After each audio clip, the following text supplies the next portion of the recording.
Friends, రాజకీయాల్లో ఎప్పుడు ఏం జరుగుతుందో ఎవరూ ఊహించలేరు. నిన్నటి వరకు భారత్ మీద నిప్పులు చెరిగిన అమెరికా ఈరోజు అకస్మాత్తుగా మంచులా కరిగిపోయింది. రష్యా అధ్యక్షుడు వ్లాదిమిర్ పుతిన్ భారత పర్యటన తర్వాత వాషింగ్టన్లో జరిగిన పరిణామాలు ఇప్పుడు ప్రపంచవ్యాప్తంగా హాట్ టాపిక్గా మారాయి. కొన్ని రోజుల క్రితం వరకు డొనాల్డ్ ట్రంప్ ఏమన్నారు? భారత్ మా మాట వినకపోతే ఆంక్షలు విధిస్తాం, టారిఫ్లు పెంచుతాం అని బెదిరించారు. కానీ ఈరోజు అదే ట్రంప్ గొంతులో మార్పు వచ్చింది. ఇండియా మా బెస్ట్ ఫ్రెండ్, నేను త్వరలో ఇండియా వస్తున్నాను అని ప్లేట్ ఫిరాయించారు. అసలు రాత్రికి రాత్రే అమెరికా ఎందుకు యూటర్న్ తీసుకుంది? పుతిన్ ఇండియా వచ్చి వెళ్లగానే అమెరికాకు ఎందుకు చెమటలు పట్టాయి? భారత్ రష్యా స్నేహం చూసి అగ్రరాజ్యం నిజంగానే భయపడిందా, లేక ఇది ట్రంప్ ఆడుతున్న కొత్త డ్రామానా? ఈరోజు ఈ వీడియోలో తెర వెనుక జరిగిన అసలు రాజకీయ చదరంగం గురించి, అమెరికా మనసు మార్చుకోవడానికి గల 3 బలమైన కారణాల గురించి పూర్తి వివరంగా తెలుసుకుందాం. వీడియోని చివరి వరకు చూడండి, ఎందుకంటే చివరిలో మీకోసం ఒక ఇంట్రెస్టింగ్ ఫ్యాక్ట్ ఉంది. మొదట అసలు కథ ఎక్కడ మొదలైందో చూద్దాం. ఉక్రెయిన్ యుద్ధం తర్వాత ప్రపంచం మొత్తం 2 ముక్కలైంది. అమెరికా, యూరప్ ఒకవైపు, రష్యా, చైనా మరొక వైపు. కానీ భారత్ మాత్రం ఎవరి వైపు వెళ్లకుండా మధ్యలో నిలబడింది. దీన్నే మనం తటస్థ వైఖరి అంటున్నాం. కానీ అమెరికాకి ఇది నచ్చలేదు. మీరు రష్యాతో స్నేహం చేస్తే మాకు శత్రువులు అవుతారు అని పరోక్షంగా హెచ్చరించింది. ఇటీవల పుతిన్ ఇండియాకు వచ్చినప్పుడు అమెరికా గుండెల్లో రైళ్లు పరిగెట్టాయి. ఎందుకంటే చమురు డీల్స్. భారత్ రష్యా నుంచి రికార్డు స్థాయిలో ముడి చమురు కొంటోంది. అది కూడా డాలర్స్లో కాకుండా వేరే కరెన్సీలో. ఇది అమెరికా డాలర్ ఆధిపత్యానికి, అంటే డీడాలరైజేషన్కి పెద్ద దెబ్బ. ఆయుధ ఒప్పందాలు, S-400 missile systems, AK-203 rifles తయారీ, ఇలా రక్షణ రంగంలో ఇద్దరూ మరింత దగ్గరయ్యారు. నార్త్ సౌత్ కారిడార్, యూరప్ని పక్కన పెట్టి రష్యా నుంచి నేరుగా ఇరాన్ ద్వారా భారత్కి సరుకులొచ్చే మార్గం గురించి చర్చలు జరిగాయి. ఇవన్నీ చూసిన ట్రంప్ మొదట్లో చాలా కోపంగా రియాక్ట్ అయ్యారు. ఇండియా మీద టారిఫ్స్ పెంచుతాం, ఆంక్షలు విధిస్తామని అమెరికన్ మీడియాలో లీకులు ఇచ్చారు. కానీ పుతిన్ విమానం రష్యాకు చేరిందో లేదో వాషింగ్టన్ నుంచి వచ్చే వార్తలు మారిపోయాయి. ఎవరైతే నిన్నటి వరకు ఆంక్షల గురించి మాట్లాడారో అదే ట్రంప్ ఇప్పుడు భారత్ మాకు అత్యంత నమ్మదగిన, అత్యంత ముఖ్యమైన భాగస్వామి అని స్టేట్మెంట్ ఇచ్చారు. అంతేకాదు, త్వరలో తానే స్వయంగా భారత పర్యటనకు వస్తున్నట్టు ప్రకటించారు. అంతేకాదు, రష్యా నుంచి చమురు కొంటున్న భారతీయ కంపెనీలపై ఆంక్షలు విధిస్తామని చెప్పిన అమెరికా ఇప్పుడు ఆ ప్రతిపాదనల్ని వెనక్కి తీసుకుంటున్నట్టు వార్తలొస్తున్నాయి. 25% టారిఫ్ పెంపు కూడా వాయిదా పడినట్టే కనిపిస్తోంది. ఈ మార్పును చూసి అమెరికన్ మీడియా, అంటే CNN, ఫాక్స్ న్యూస్ కూడా ఆశ్చర్యపోతోంది. ట్రంప్ ఎందుకు మెత్తబడ్డారు అని హెడ్లైన్స్ పెడుతున్నారు. దీనికి ప్రధానంగా 3 బలమైన కారణాలున్నాయి. రీజన్ 1, అమెరికాకు ఇప్పుడు రష్యా కంటే పెద్ద శత్రువు చైనా. ఆసియాలో చైనా దూకుణ్ణి అడ్డుకోగల ఏకైక శక్తి భారత్ మాత్రమే. ట్రంప్ మరియు ఆయన సలహాదారులు ఒక విషయాన్ని గ్రహించారు. అదేంటంటే, ఒకవేళ మనం భారత్ని దూరం చేసుకుంటే భారత్ పూర్తిగా రష్యా, చైనా కూటమి వైపు వెళ్ళిపోతుంది. ఇదే జరిగితే ఆసియాలో అమెరికాకి చోటుండదు. క్వాడ్ కూటమి, ఇండో పసిఫిక్ వ్యూహం అన్నీ పేక మేడల్లా కూలిపోతాయి. చైనాని కంట్రోల్ చేయాలంటే భారత్ భుజం మీద తుపాకీ పెట్టక తప్పదు. అందుకే భారత్ రష్యాతో స్నేహం చేసినా సరే అమెరికా కడుపులో కత్తులు దాచుకుని పైకి నవ్వుతూ స్నేహహస్తం చాచుతోంది. ఇది అమెరికా బాధ్యత కాదు, అమెరికా అవసరం. రెండో కారణం పక్కా వ్యాపారం. ట్రంప్ ఒక బిజినెస్ మ్యాన్. ఆయనకి లాభనష్టాలు బాగా తెలుసు. పెద్ద మార్కెట్, 140 కోట్ల జనాభా ఉన్న భారత్ అమెరికన్ కంపెనీలకు, అంటే యాపిల్, బోయింగ్, టెస్లాలకు ఒక బంగారు గని. చైనాలో వ్యాపారం కష్టమవుతున్నప్పుడు అందరూ భారత్ వైపే చూస్తున్నారు. ఇప్పుడు భారత్తో గొడవ పెట్టుకుంటే ఈ మార్కెట్ యూరప్ లేదా చైనా కంపెనీల చేతిలోకి వెళుతుంది. Oil politics. భారత్ రష్యా నుంచి చమురు కొంటున్న మాట నిజమే, కానీ ఆ చమురుని రిఫైన్ చేసి యూరప్ మరియు అమెరికాకే ఎగుమతి చేస్తోంది. ఒకవేళ భారత్ రష్యా చమురు ఆపేస్తే ప్రపంచంలో ఆయిల్ రేట్లు ఆకాశాన్ని తాకుతాయి.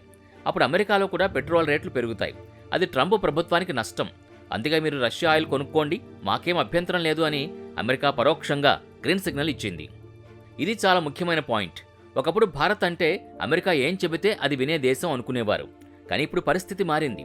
పుతిన్ పర్యటన ద్వారా భారత్ ప్రపంచానికి ఒక స్ట్రాంగ్ మెసేజ్ ఇచ్చింది.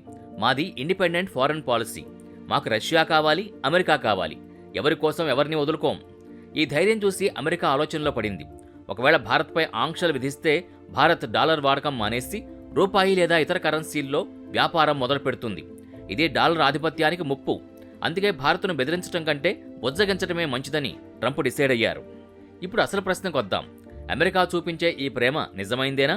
సీనియర్ పొలిటికల్ అనలిస్టుల ప్రకారం ఇది అమెరికా ఆడుతున్న ఒక టెంపరరీ గేమ్, ఎన్నికల స్టంట్. అమెరికాలో భారతీయ మూలాలున్న ఓటర్లు చాలా కీలకం. వారిని ప్రసన్నం చేసుకోవడానికి ట్రంప్ భారత మంత్రం జపిస్తూ ఉండొచ్చు. ప్రస్తుతానికి చైనాను ఎదుర్కోవడానికి భారత్ కావాలి కాబట్టి సైలెంట్గా ఉన్నారు. రేపు అవసరం తీరాక మళ్లీ ఆంక్షల పాట పాడరని గ్యారంటీ లేదు. ఆయుధ పోటీ. రష్యా నుంచి S-400 కొంటున్నామని కోప్పడుతున్న అమెరికా రేపు వాళ్ళ F-35 విమానాలు కొంటే మాత్రం వెంటనే ఫ్రెండ్ అయిపోతుంది. అంటే చివరికి అంతా బిజినెస్సే. ఏది ఏమైనా రాబోయే రోజుల్లో ప్రపంచ రాజకీయాల్లో భారత్ ఒక కింగ్ మేకర్. ఒకవైపు రష్యాతో పాత స్నేహం, మరోవైపు అమెరికాతో కొత్త అవసరాలు. ఈ రెండింటినీ బ్యాలెన్స్ చేయడం కత్తి మీద సాము లాంటిది. ట్రంప్ త్వరలో భారత్ వస్తే అప్పుడు జరిగే ఒప్పందాలు ఎలా ఉంటాయో చూడాలి. ముఖ్యంగా టెక్నాలజీ ట్రాన్స్ఫర్, వీసా సమస్యలు మరియు బోర్డర్ సెక్యూరిటీ విషయంలో అమెరికా ఎంతవరకు సపోర్ట్ ఇస్తుందో వేచి చూడాలి. కానీ ఒక్కటి మాత్రం నిజం ఫ్రెండ్స్, ప్రపంచం ఇప్పుడు భారత్ వైపు చూస్తోంది. ఎవరూ మనల్ని ఇగ్నోర్ చేయలేరు. అమెరికా వెనక్కి తగ్గడానికి పైన చెప్పుకున్న కారణాలే కాకుండా తెర వెనుక మరో బలమైన కారణం ఉంది. అదే ఆర్థిక భయం మరియు భారత్ అనుసరిస్తున్న దౌత్యపరమైన దాడి. దీని గురించి కొంచెం లోతుగా ఆలోచిస్తే అమెరికా బలం దాని సైన్యం కంటే దాని కరెన్సీ డాలర్. ప్రపంచ వాణిజ్యం మొత్తం డాలర్ల మీదే నడుస్తుంది. కానీ ఎప్పుడైతే అమెరికా రష్యా మీద ఆంక్షలు విధించిందో భారత్ ఒక సాహసోపేతమైన నిర్ణయం తీసుకుంది. అదే రూబుల్ ట్రేడ్.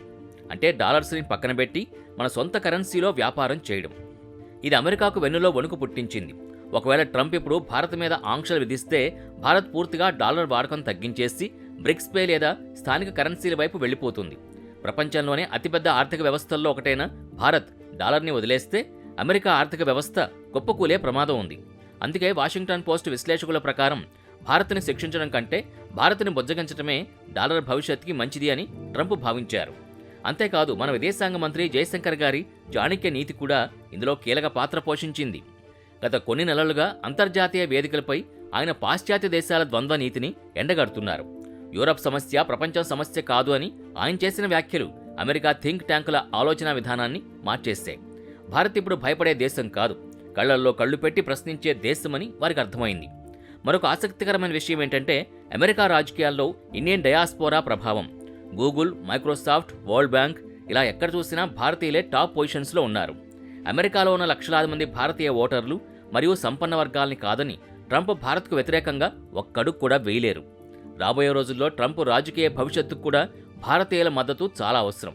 అందుకే ఈ ఆకస్మిక ప్రేమ, ఈ పర్యటన ప్రకటనలు అన్నీ కేవలం పైకి కనిపించే రాజకీయాలు మాత్రమే కాదు, లోపల భారత్ సాధించిన సాఫ్ట్ పవర్ విజయానికి నిదర్శనం. ఈ మొత్తం ఎపిసోడ్లో గెలిచిందెవరు? నిస్సందేహంగా అది మన భారతీయ దౌత్య నీతి.